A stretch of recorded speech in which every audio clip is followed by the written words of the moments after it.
Coming up, we join the Cash for Work program in Malaysia as local residents help one another clean up their homes. We take a look back at how the Tzu Chi Foundation helped Haiti in the aftermath of the 7.0 earthquake in 2010. Welcome to DaAi Headlines. I'm Mary Lee. It's good to have you with us. It has been more than 20 days since the east coast of the Malaysian peninsula was struck by flooding of historic proportions. As the floodwaters have receded, many residents have begun to clean up. Today, we start the program in Temerloh, Pahang, to see how Tzu Chi volunteers helped flood survivor Blood Jewel Hisham clean up his home. Following the recent flood, Baru Hisham's home is left with only a few pieces of furniture. We never imagined that our house would be inundated by floodwaters. We ran for our lives when the floodwaters reached our home. Luckily, my wife and children are safe. Seeing the devastation left by the disaster, Baru Hisham is left hopeless because now he has to start from zero again. Because of the flood, we lost our dining table, cupboard, sofa, and TV. Right now, I'm most concerned about my children's health. They say their skin feels itchy. After days of cleaning, Baru Hisham no longer has the strength to clean up the piles of debris in his front yard. Fortunately, Tzu Chi volunteers have arrived to lend a helping hand. I saw the volunteers and heard the sound of heavy machinery. I don't know where all of you came from, but I'm thankful for the assistance. Thank you for helping me with the cleanup. With the assistance of Tzu Chi volunteers and after hours of hard work, Baru Hisham's front yard is finally clean and tidy once again. As the mattresses has been soaked with floodwaters, it has become extremely heavy to move around, but 70-year-old Ho Yuying still insists on contributing her strength. We need to help flood survivors clean up their surroundings as soon as possible to prevent possible disease outbreak.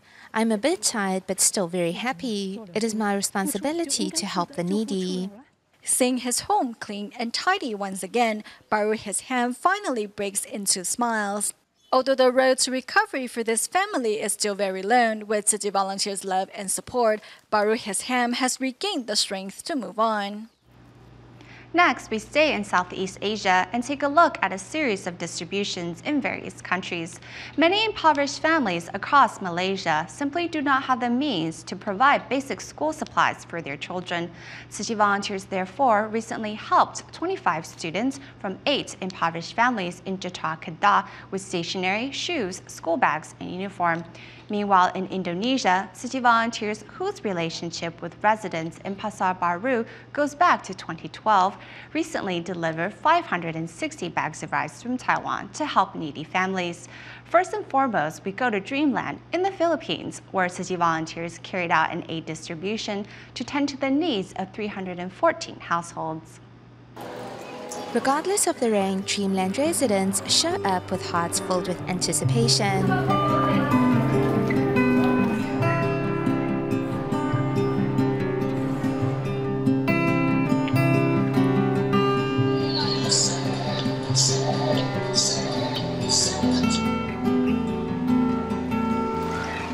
We have learned so much, especially my child who is a Tzu Chi scholar. Tzu Chi has helped us a lot here in Dreamland. The 20-kilogram bags of rice, 1 kilogram of noodles, slippers and insulated water bottles are but material aid that will be used up one day. But the volunteers' love for Dreamland residents is something that will forever remain in their hearts. The rice and bottles can help us get through the cold. Although we don't own much, we have learned to help our neighbors in times of need. This is a very meaningful event, and this is my first time here in Philippines, and I feel that I'm very, very fortunate to be here because I'm able to donate, to help the relief, the aid relief.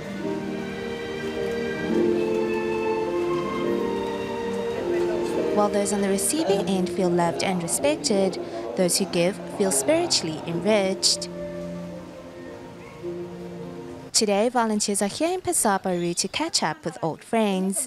A fire which broke out in Pasar Baru 3 years ago brought Tzu Chi volunteers' footsteps of love into this village. Sumbangan beras ini akan habis pada saat The rice will eventually be used up, but I hope the love and gratitude of the Tzu Chi volunteers will remain in your hearts forever.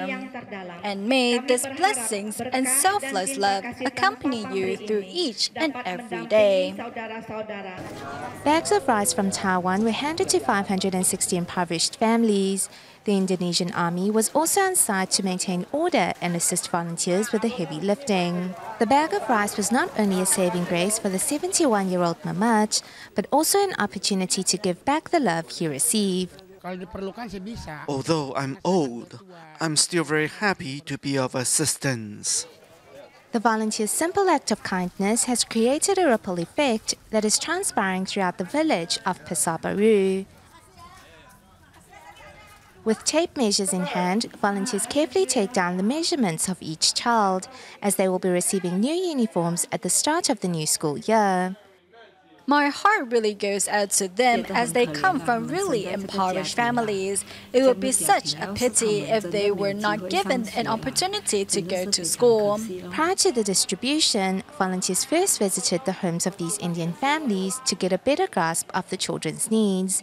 And on the day of the distribution, families were invited to the Jingsi Hall, where volunteers gave these children new school bags filled with school supplies and other surprises. Kasut baru, baju baru, apa perasaan? Sangat gembira. Sangat gembira. Pasal apa? Kami dapat barang sekolah. Tak payah bimbang dah. Tak payah bimbang untuk sekolah. Thank you. Thank you for providing us with so much support. These 25 children no longer have to put an end to their dreams because of poverty, and their chance at a brighter future is now within reach. January 12, 2015 marked the 5th anniversary of the 7.0 earthquake striking Haiti. Tzu Chi's friendship with Haitians can be traced back to disaster relief following Hurricane George and Hurricane Mitch in 1998. But it was the devastating shake of 2010 that solidified the bond between Haiti and Tzu Chi. Let's now take a look back at the path of friendship between the two.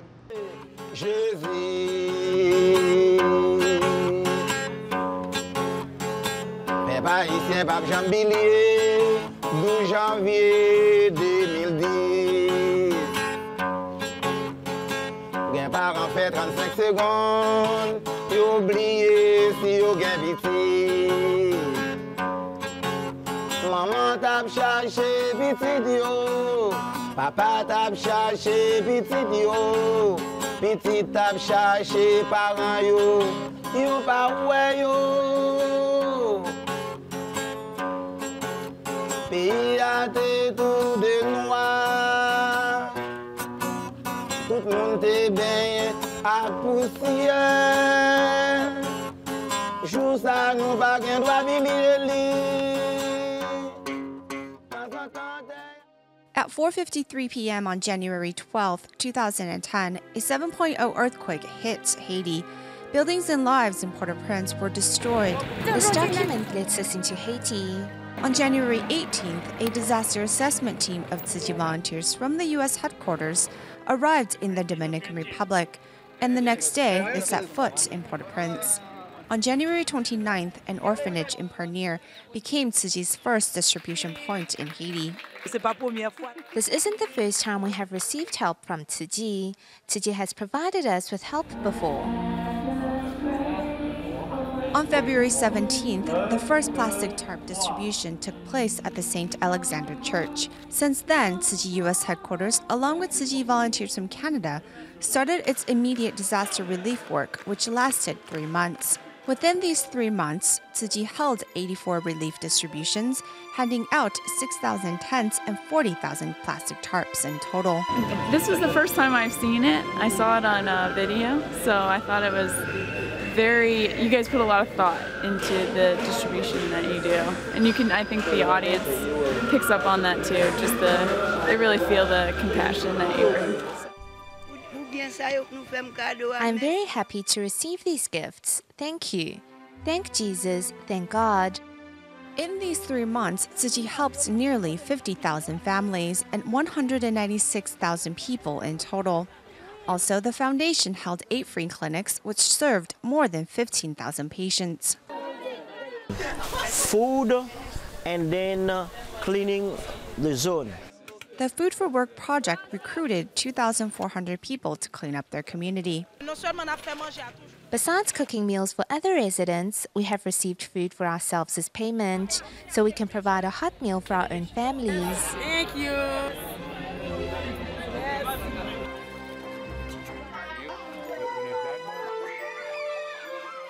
Construction started for the rebuilding of 3 girls' schools for the Canadian Sisters of St. Anne on January 21st, 2012. After 16 months of construction, on May 17, 2013, the College Mary Ann and Christ the King Secretarial School had its opening ceremony. I don't know, is Sister Rita accept the school? We accept the schools. It is a gift of hope in a country where hope was sometimes difficult to find following the earthquake. Tzu Chi volunteers today. I want to say to you, you came back and you did what you said you would do. You kept your promise.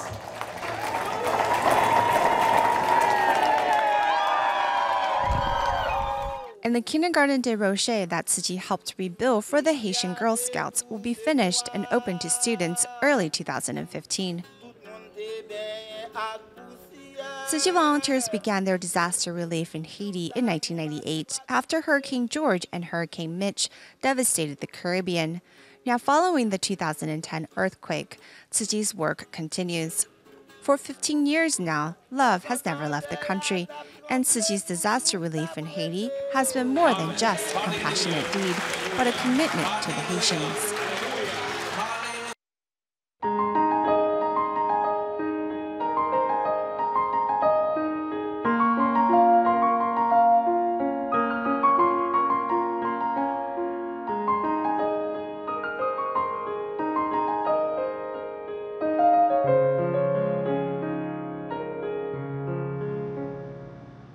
Soy milk and soy products are an important part of the Chinese diet, but Taiwan does not grow enough soybeans to sustain the soy industry and therefore must rely on imports. Most of the imported soybeans, however, are genetically modified, which has become a growing health concern for consumers. So there is certainly a demand for domestically grown grain crops, but can such demands be met by the country's farming industry? Soybean milk? I believe most is made from imported soybeans, as there are fewer domestic soybeans. We are afraid of buying those made from genetically modified soybeans. We would rather choose non-GM soybeans. Soybean milk, I believe it would be better if it were made from domestically grown soybeans. More and more citizens of Taiwan are becoming more concerned about the possible risks of genetically modified soybeans which the country imports. Though grain crops are grown domestically with government subsidies, inefficient cultivation and distribution make them expensive. So few retailers, such as Mr. Zhu, whose store is on Taipei's famed Dihua Street, are willing to sell them. Those grown domestically are simply too expensive. They are several times the price of the imports. If the gap weren't that big, we'd be willing to sell them. But right now, we just can't move them. The problem lies in the lack of a comprehensive agricultural policy. Huang Yuzhao, whose grain shop is in the old town of Xiluo, Yunlin, says that although he wants to promote domestically grown crops, they only occupy 30% of shelf space in his shop because supply is inadequate and transportation is also a problem. There are several reasons why there are so few domestically grown grain crops. One of them is transportation. For example, I once went deep into the mountain of Jiayi to purchase from the grain crops farming team of the Casan settlement, but they had trouble getting the goods to me on their own. Huang says that although his customers are highly interested in domestic crops and often encourage him to keep more in his store, they are taken aback when they see the price tags. He says domestic crops must develop a competitive edge to set themselves apart from imported crops. When you can't compete against imports over price, then you must carve out a niche market. When I purchase domestic grain crops, I don't buy those that are farmed with man-made chemicals, because domestic crops must be safe and organic to set themselves apart. Whether it is certified organic or chemical-free, we can accept a higher price tag as long as we can eat it safely.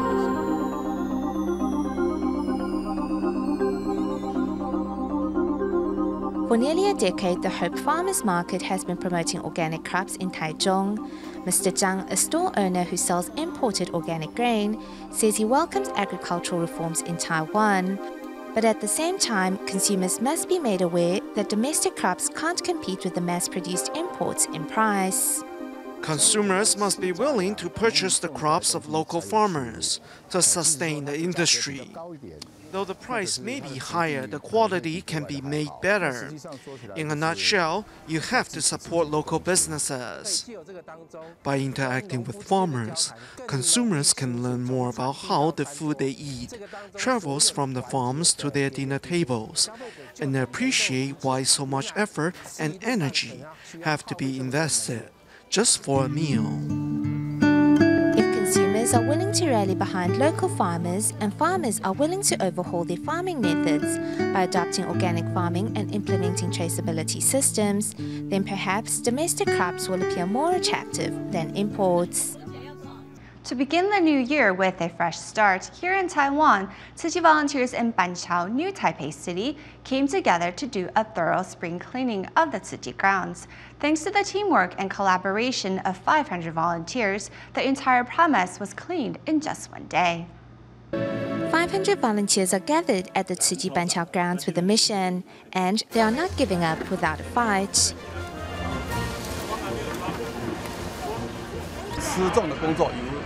Tzu Chi brothers are taking on the more laborious tasks, while the sisters have been tasked with the cleaning.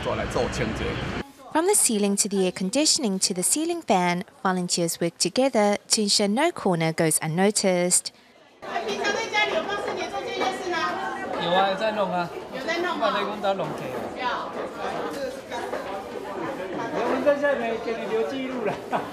Enzymes made from fruit and vegetable scraps make a superb cleaning agent and are eco-friendly as well.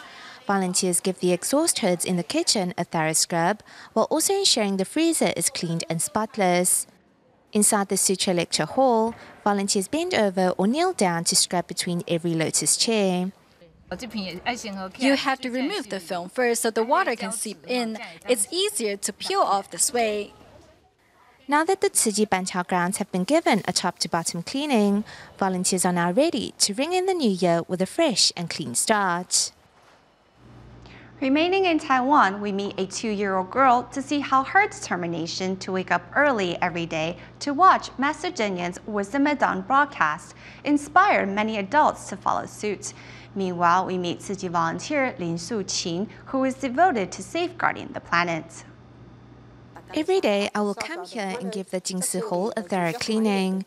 The Jingsi Hall is like my second home, so I feel extremely happy when the surroundings are clean and tidy. Besides getting up early every day to watch Master Zheng Yan's Wisdom at Dawn broadcast, Tzu Chi volunteer Lin Su-qin is also a devoted recycling volunteer.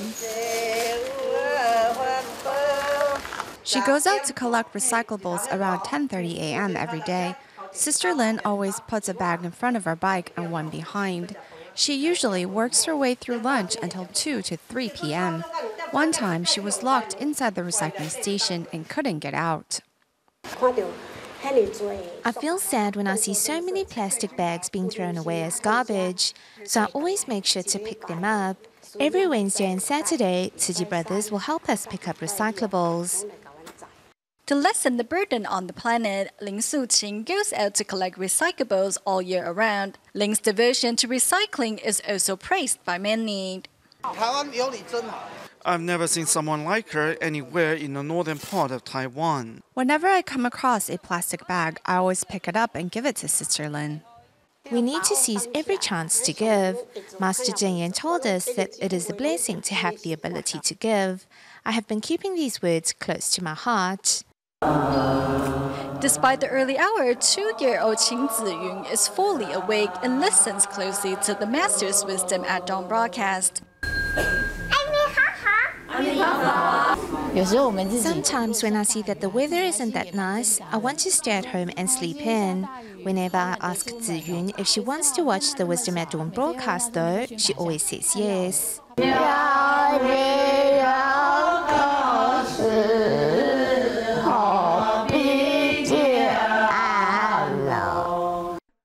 Ziyun's grandpa Wang Tianfu, who is also a Tzu Chi volunteer, says that Ziyun gives him the biggest motivations to continue getting up early every day to watch the Wisdom at Dawn broadcast.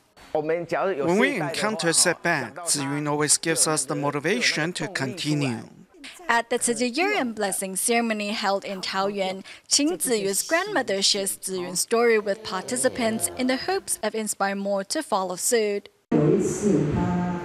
One time, when she was not feeling well, I told her that we wouldn't watch the broadcast on that day. I even told her that I would stay at home with her, but she told her grandpa that she wanted to go. At the end of the year-end blessing ceremony, Qing Ziyun seized the chance to encourage participants to join her rank.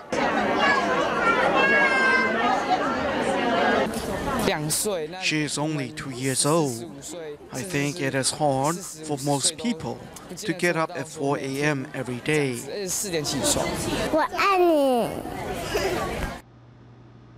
In Bangkok, Thailand, Tzu Chi volunteers and team members recently organized a free health check on behalf of those working at the construction sites of the local Jinsi Hall. Inspired by the volunteers' love and care, every day before lunch break, many of the construction workers happily donate their love to Tzu Chi's bamboo coin banks. With the construction of the Jinsi Hall in Bangkok, Thailand well underway, Tzu Chi volunteers and team members have arrived at the construction site to safeguard the health of construction workers.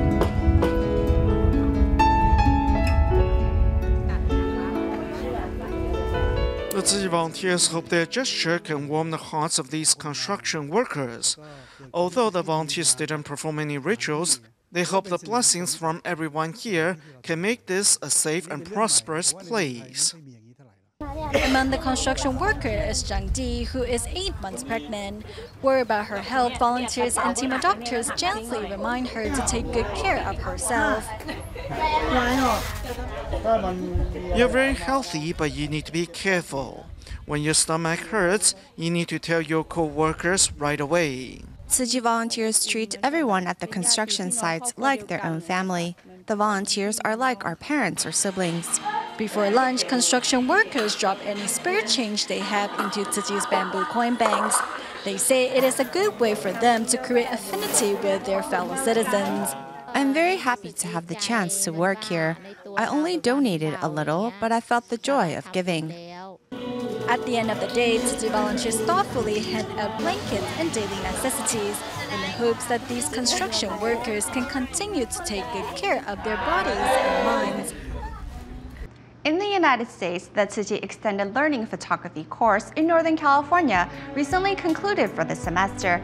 At its final meeting, the teacher invited back a former student who, after learning the required skills from the class, later went on to have her works displayed on an international level. We will leave you with these images at the end of the show. Thank you for watching DaAi Headlines. Goodbye.